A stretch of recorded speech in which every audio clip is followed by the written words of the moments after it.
नमस्कार। इस बार बजट से पहले आप में से अनेक साथियों से विस्तार से बात हुई थी। इस बजट ने भारत को फिर से हाई ग्रोथ ट्रेजेक्टरी पर ले जाने के लिए स्पष्ट रोडमैप सामने रखा है। बजट में भारत के विकास में प्राइवेट सेक्टर की मजबूत पार्टनरशिप पर भी फोकस है। बजट में पब्लिक प्राइवेट भागीदारी के स्कोप और टारगेट्स को क्लैरिटी के साथ सामने रखा गया है। डिसइन्वेस्टमेंट और एसेट मोनेटाइजेशन इसका एक अहम पहलू है। साथियों, जब देश में पब्लिक सेक्टर एंटरप्राइज शुरू किए गए थे तो समय अलग था और देश की जरूरतें भी अलग थी। जो नीति 50-60 साल पहले के लिए सही थी, उसमें सुधार की गुंजाइश हमेशा रहती है। आज जब हम ये रिफॉर्म्स कर रहे हैं तो हमारा सबसे बड़ा लक्ष्य यही है कि पब्लिक मनी का सही उपयोग हो। कई ऐसे पब्लिक सेक्टर एंटरप्राइज हैं जो लॉस मेकिंग है। इनमें से कई को टैक्स पेयर्स के मनी द्वारा सपोर्ट करना पड़ता है। एक प्रकार से जो गरीब के हक का है, एस्पिरेशन से भरे युवाओं के हक का है, उन पैसों को इन एंटरप्राइज के कामों में लगाना पड़ता है और इस कारण अर्थव्यवस्था पर भी बहुत प्रकार का बोझ पड़ता है। पब्लिक सेक्टर एंटरप्राइज को सिर्फ इसलिए ही नहीं चलाते रहना चाहिए क्योंकि वो इतने वर्षों से चल रहे हैं, किसी के पेट प्रोजेक्ट रहे हैं। पब्लिक सेक्टर एंटरप्राइज किसी विशेष सेक्टर की जरूरत को पूरा कर रहे हो, किसी स्ट्रैटेजिक इंपॉर्टेंस से जुड़े हो तो मैं इस बात समझ सकता हूं और उसकी आवश्यकता भी समझ सकता हूं। सरकार का ये दायित्व है कि वो देश के एंटरप्राइज को, बिजनेस को पूरा समर्थन दे, लेकिन सरकार खुद एंटरप्राइज चलाएं, उसकी मालिक बनी रहे। आज के युग में न ये आवश्यक है न ये संभव रहा है। इसलिए मैं कहता हूं, government has no business to be in business. सरकार का फोकस लोगों के वेलफेयर और विकास से जुड़ी परियोजनाओं पर ही रहना चाहिए। ज्यादा से ज्यादा सरकार का शक्ति, संसाधन, सामर्थ्य कल्याण काम के लिए लगने चाहिए। वहीं सरकार जब बिजनेस करने लगती है तो बहुत तरीके से नुकसान भी होता है। निर्णय प्रक्रिया में सरकार के सामने कई बंधन होते हैं। सरकार में कॉमर्शियल निर्णय लेने का साहस का अभाव होता है। हर एक को भांति भांति के आरोप और कोर्ट कचहरी का भी डर रहता है और इस कारण एक सोच रहती है कि जो चल रहा है उसे चलने दो, मेरा तो दायित्व बहुत लिमिटेड टाइम का है, मेरे बाद जो आएगा वो देखेगा। इसलिए ये फैसला लेता ही नहीं है, जो ऐसा चलता है चलने देता है। ऐसी सोच के साथ बिजनेस नहीं हो सकता। आप भी भली भांति जानते हैं। इसका एक और पक्ष यह है कि जब सरकार बिजनेस करने लगती है तो उसके रिसोर्सेज का दायरा सिमट जाता है।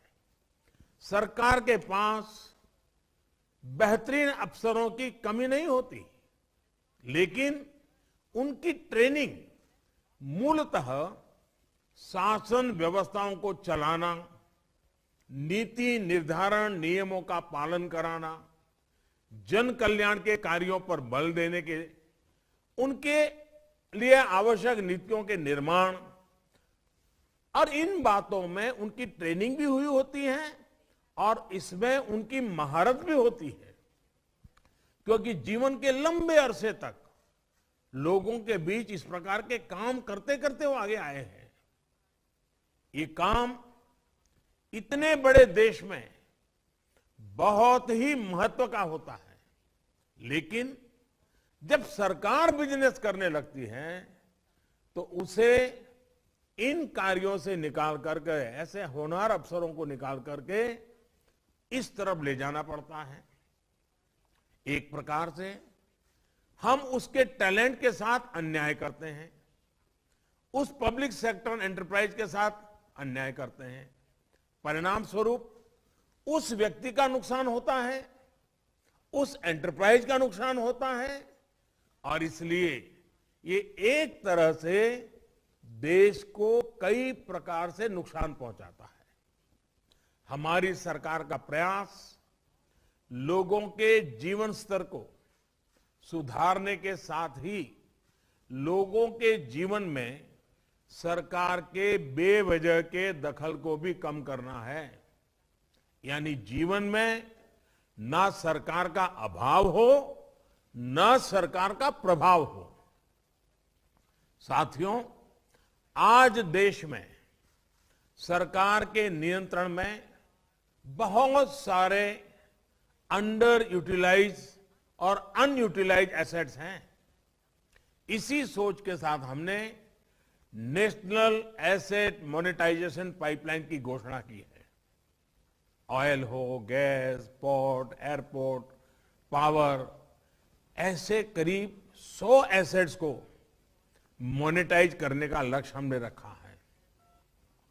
इनमें 2.5 ट्रिलियन रुपए के इन्वेस्टमेंट के अवसर मिलने का अनुमान है। और मैं ये भी कहूंगा कि ये प्रक्रिया आगे भी जारी रहेगी। सरकार जिस मंत्र को लेकर आगे बढ़ रही है वो है मॉनेटाइज और मॉडर्नाइज। जब सरकार मॉनेटाइज करती है तो उस स्थान को देश का प्राइवेट सेक्टर भरता है। प्राइवेट सेक्टर अपने साथ निवेश भी लाता है, ग्लोबल बेस्ट प्रैक्टिसेस भी लाता है, टॉप क्वालिटी का मैन पावर लगाता है, मैनेजमेंट में बदलाव लाता है। इससे चीजें और मॉडर्नाइज होती हैं, पूरे सेक्टर में आधुनिकता आती है, सेक्टर का तेजी से विस्तार होता है और जॉब्स के नए अवसर भी पैदा होते हैं।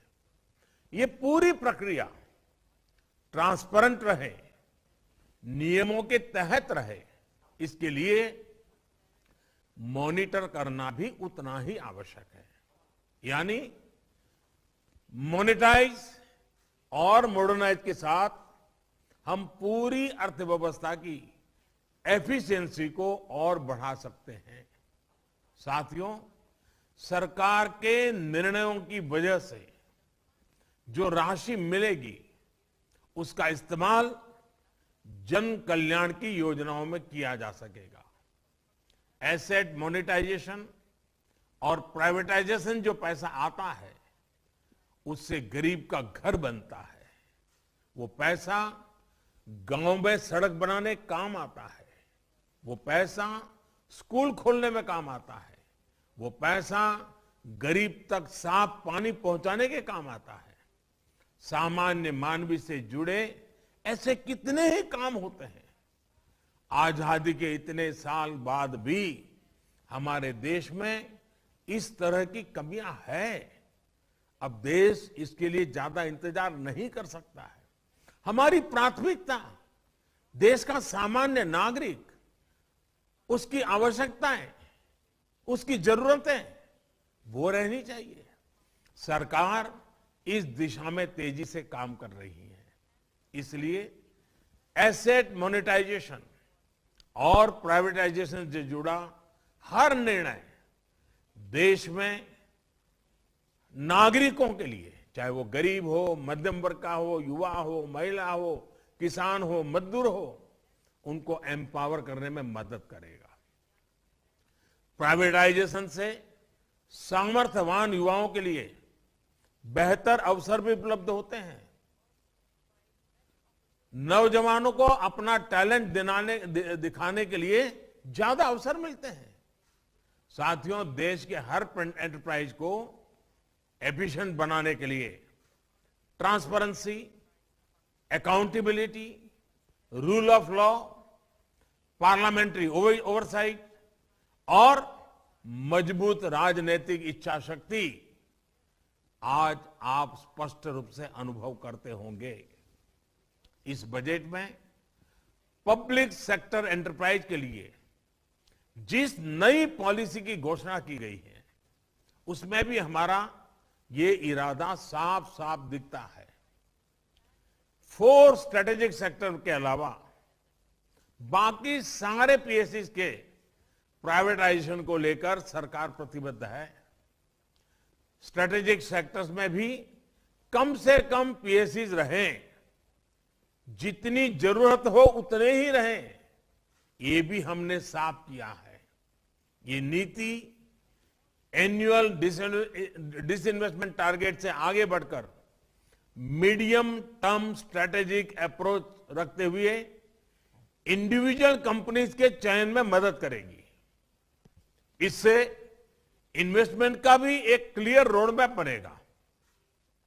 इससे हर सेक्टर में आपके लिए इन्वेस्टमेंट के नए अवसर बनेंगे और भारत में रोजगार की भी अपार संभावनाएं बनेगी।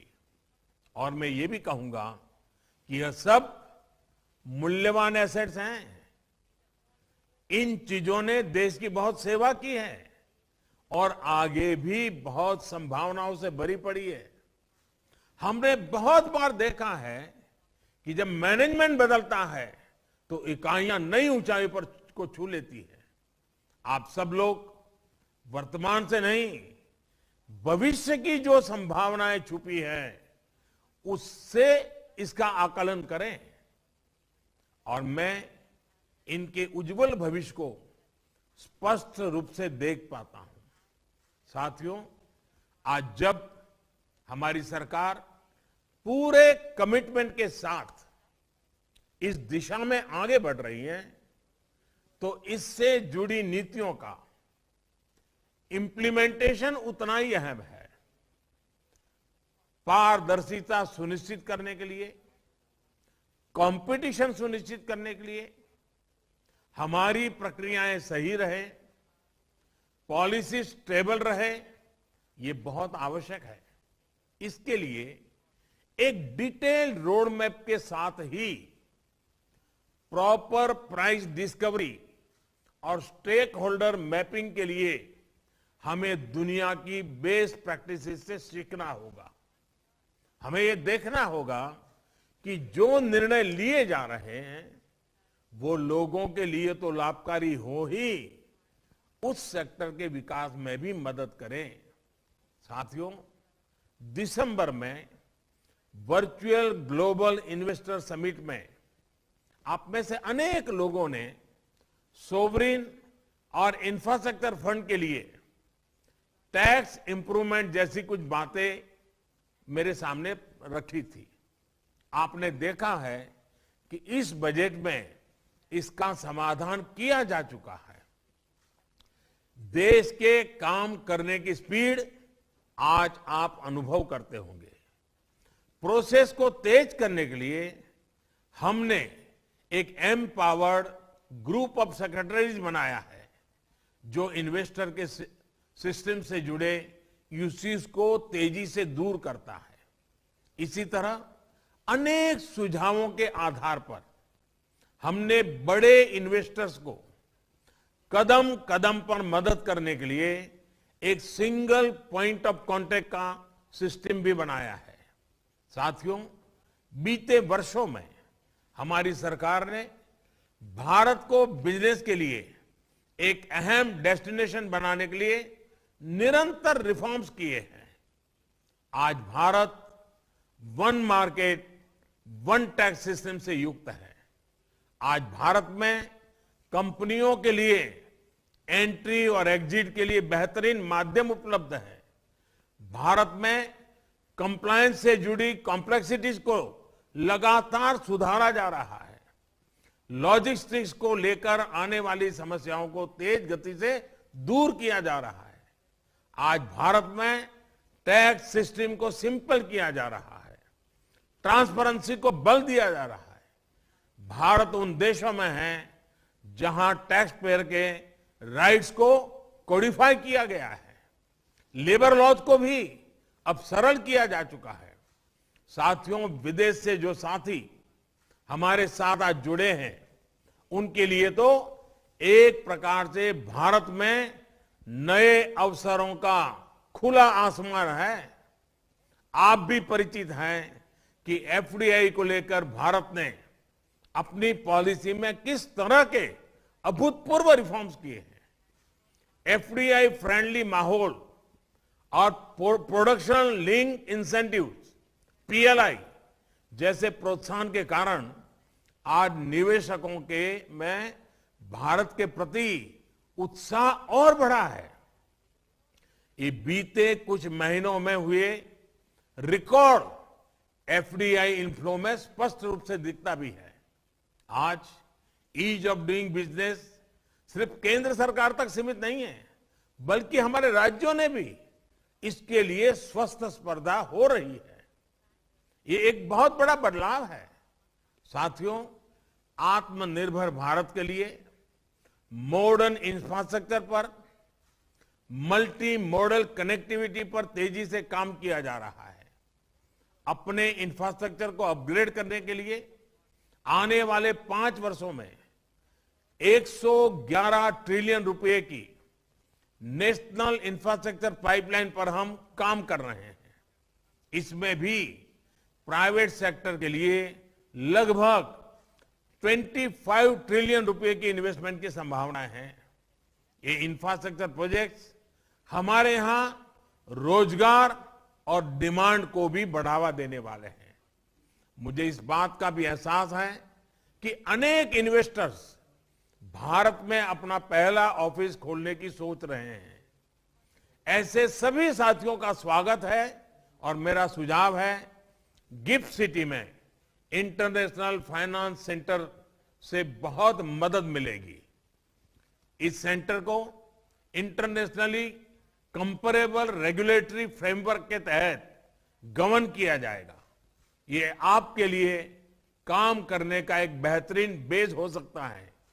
ऐसे ही अनेक प्लग एंड प्ले सुविधाएं भारत में देने के लिए हम तेजी से काम कर रहे हैं। साथियों, ये समय भारत की विकास यात्रा में नए अध्याय की शुरुआत करेगा। जो निर्णय अब लिए गए हैं, जिस लक्ष्यों की तरफ देश बढ़ रहा है, उन लक्ष्यों की प्राप्ति पूरे प्राइवेट सेक्टर पर भरोसा और बढ़ाएगी। दुनिया के सबसे बड़े युवा देश की अपेक्षाएं सिर्फ सरकार से नहीं है, बल्कि प्राइवेट सेक्टर से भी उतनी ही है। ये एस्पिरेशंस बिजनेस की एक बहुत बड़ी अपॉर्चुनिटी लेकर आई है। आइए हम सभी इन अवसरों का उपयोग करें, एक बेहतर दुनिया के लिए आत्मनिर्भर भारत के निर्माण में योगदान दें। और इतनी बड़ी तादाद में आज आप इस संवाद में शामिल हुए हैं, इसलिए मैं आपका हृदय से आभार व्यक्त करता हूं। आपके पास गहरा अनुभव है, देश और दुनिया का अनुभव है।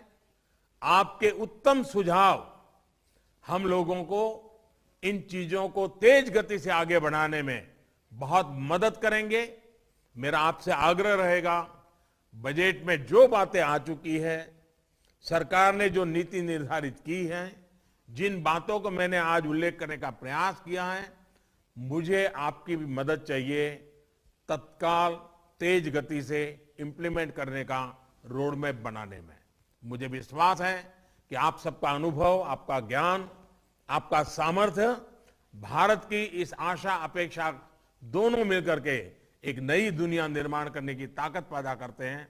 मैं फिर एक बार आप सबका स्वागत करता हूं, आपके सुझावों का इंतजार करता हूं। बहुत बहुत धन्यवाद।